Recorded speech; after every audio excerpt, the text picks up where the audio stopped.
বাসগুলো অপেক্ষা করছে, সব গাড়ি কক্সবাজারের উদ্দেশ্যে।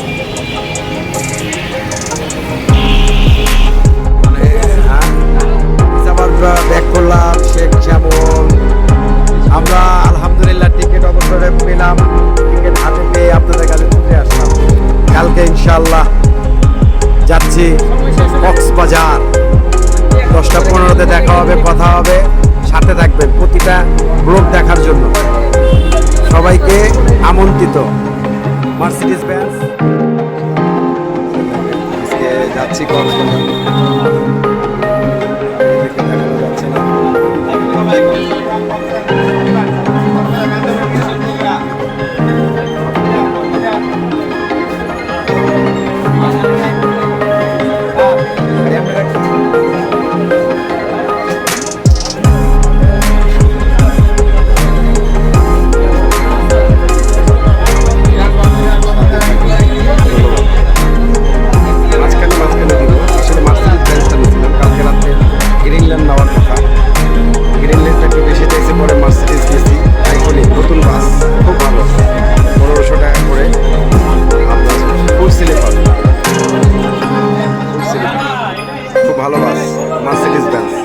বাসটা হলো এটা।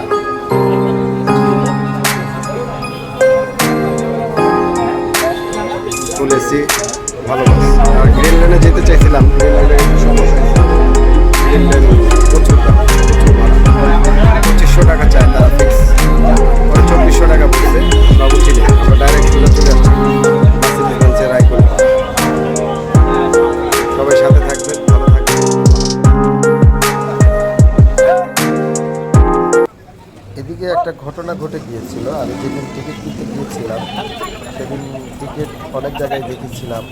সবচেয়ে বড় কথা হলো আমি সবসময় চলাফেরা করে হানিফের কাছে চলে গিয়েছিলাম। হানিফের সিটগুলো আমার কাছে ভালো লাগে, তারা রেটটাও বেশি চাচ্ছে, 2000 টাকা করে জন প্রতি। তখন চিন্তা করলাম যে না, এত টাকা দিয়ে তো সমস্যা নাই, কিন্তু জিনিসটা তো ভালো হতে হবে, সিটটা তো। কারণ ফ্যামিলি নিয়ে ট্যুর দেওয়া একটু সেফটির ব্যাপার, ফ্যামিলি নিয়ে ট্যুর দেওয়া একটু মজার ব্যাপার। তো ওখান থেকে আমার এক ফ্রেন্ড ছিল মানিক নামের বাড়ি, সে আমাকে চলে যাব কাজ কর, এই মার্সিডিজ বেঞ্জ ভালো সার্ভিস ভালো আছে, তখন চলে আসে।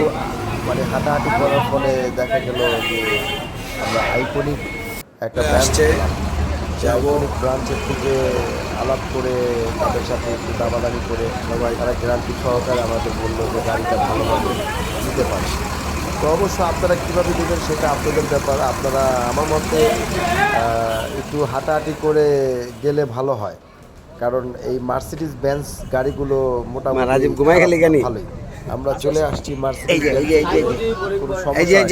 সবচেয়ে বড় কথা হলো কক্সবাজারে যখন আসছি, কক্সবাজারে বর্তমানে আসি, আসলে আপনাদের কাছে শেয়ার করার উদ্দেশ্য হলো যে আমি একটা ভালো সার্ভিস পাইছি, সেটা আপনাদেরকেও শেয়ার করা উচিত।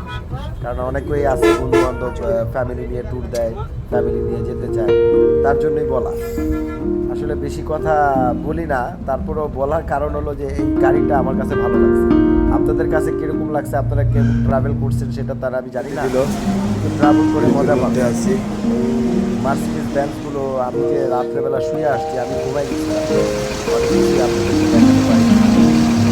সকালবেলা আসার পরে আগে যে একটা ভিড় ছিল নর্মাল গাড়িতে আসার পরে মাথা ঢুকানো, শরীর দেখা,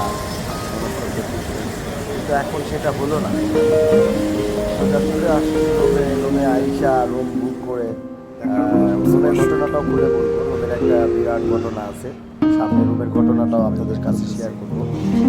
তখন আমি ওই গাড়ির ব্যাপারে চলে যাই। ওই গাড়িটা দিচ্ছি তাদের সাথে মানে দামাদামি করে 1500 টাকা জন্য। দেখা যাক খাবার কি পাওয়া যায়। মার্সিডিজ বেঞ্জ তারা একটি হোটেলে থামায়, হোটেলটাও ভালো মোটামুটি। এই হোটেলের স্মৃতিচারণ রয়ে গেছে ওখানে। গতবারে আমার আম্মা, আমার শাশুড়ি, আমার ফ্যামিলি নিয়ে সাথে ছিলাম, তো এই হোটেলটাই থামাইছে। ওই জায়গাটা নেই এখন, বিরতি হবে খাবার দাবারের মোটামুটি ভালো। তো আগের মতো খিচুড়ি নেই এখানে। যে খিচুড়িটা খেতাম খুব টেস্টি লাগতো, একটু ঝোল দিত, বা ভিতরে একটু ভুনা কোনো গরুর মাংস দিত। এখনকার মাংসগুলো একটু শুকনা টাইপের, মানে ঝোল সিস্টেম। এদিকে আমার মেয়ে বাচ্চা আমার ছেলে সবাই ওয়েট করতেছে ভুনা খিচুড়ি খাবে, বিফ খিচুড়িটা। ঠিক আছে, আমি বিফ খিচুড়িটা, যাই হোক আমি 5 জনের বিফ খিচুড়ি অর্ডার করে দিলাম। পরে আসলো আসার পালা, খেয়ে আগের মতন মানে টেস্টি হলো না। এদিকে আমি বিফ খিচুড়ি অর্ডার দিলাম, বিফ খিচুড়ি খাবো সবাই মিলে। আসলে এই জায়গার বিফ খিচুড়িটা খুব মজা হয়, এই জন্য বিফ খিচুড়ির জন্য বেশিরভাগই ওয়েট করা। তো কিছুক্ষণ আমার ছেলে মেয়েরা খুব দুষ্টুমি করতেছে, একটু মজা করতেছে, অনেক মজা করেছে। তারপর আর একটু বাড়াবাড়ি করে মজা করলো, একটু ওর ছোটো ভাইয়ের সাথে একটু শেয়ারিং মজা। যাই হোক, অবশেষে বিফ খিচুড়ি এসে পড়লো। আমরা বিফ খিচুড়িটা দেখলাম। বিফ খিচুড়ি এখনকার মজাটা নেই, আগের যে একটা বিফ খিচুড়ি খাবারটা দেখি কেমন লাগে। আসলে এই জায়গার বিফ খিচুড়িটা মিলে অনেক মজা হয়। আমার মেয়ে বলে, যাই হোক, আমি না, এর আগে মেয়ে আসছিল, লাগে কার বিফ খিচুড়িটা খেয়েছে। তারপর আমার সমস্যা নেই, সাথেই থাকুন বিফ খিচুড়ি। তারপর ওখান থেকে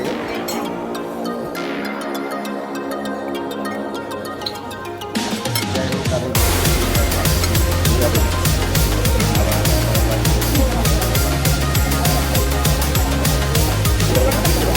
ভালো থাকবেন।